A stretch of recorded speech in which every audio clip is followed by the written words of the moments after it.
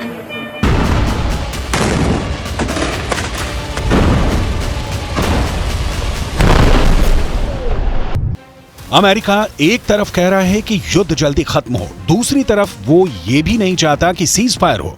America Israel को लगातार बम भेज रहा है और इजरायल गाजा पर लगातार बमबारी भी कर रहा है, लेकिन 2 महीनों के बाद भी ये युद्ध जारी है और हमास जिंदा है।